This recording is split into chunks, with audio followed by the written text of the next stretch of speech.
The holiday season, a time when family and friends gather to celebrate, but for many, the holiday season can bring added anxiety, stress, perhaps depression, and other challenges with substance abuse. Joining us now to talk about the so-called holiday blues is Dr. Manther Barakat. He's Director of Behavioral Health at Aurora Healthcare. Great to see you, Doctor. Really important topic.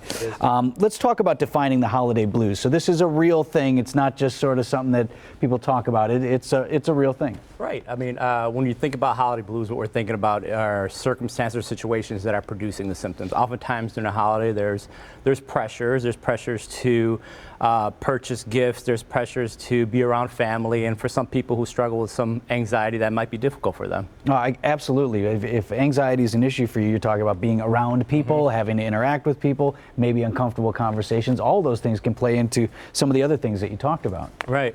But we need to keep in mind that holiday blues oftentimes does pass. Okay. But if you're continuing to experience symptoms, we're thinking about seasonal affective disorder, depression, or anxiety, more clinical diagnoses, you'll see symptoms kind of progress.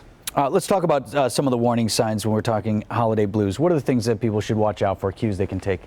Well, if you're not sleeping well, if you feel like you're chronically having thoughts about what you need to be doing, and that's producing symptoms, then you need to step back a little bit. And oftentimes we get triggered during the holidays. We have expectations about producing certain things during the holiday, and that might produce anxiety. So keeping an eye on our sleep, our eating habits, are we avoiding too much, and things like that. Anyone particularly more at risk than other groups, perhaps? Well, people who struggle with anxiety and depression typically will be triggered more, and this time of the year might be more difficult for them.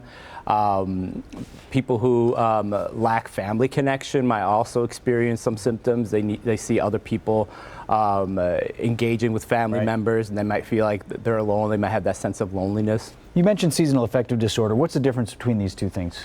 When we think about seasonal affective disorder, it doesn't necessarily have to do with the holidays, but it has a lot to do with the time of the year, especially in Wisconsin, where we have these cold months and these dark months. Cloudy, right? Yeah. Exactly. So that's correlated with seasonal affective disorder.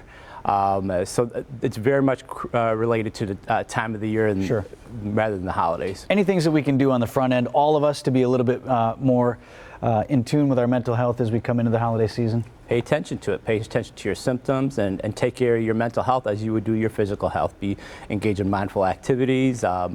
Really be aware of the thoughts or the symptoms that are coming about, and be very proactive. Very timely advice. Appreciate it very much, Doctor. And you can find more information on our website. It's up there.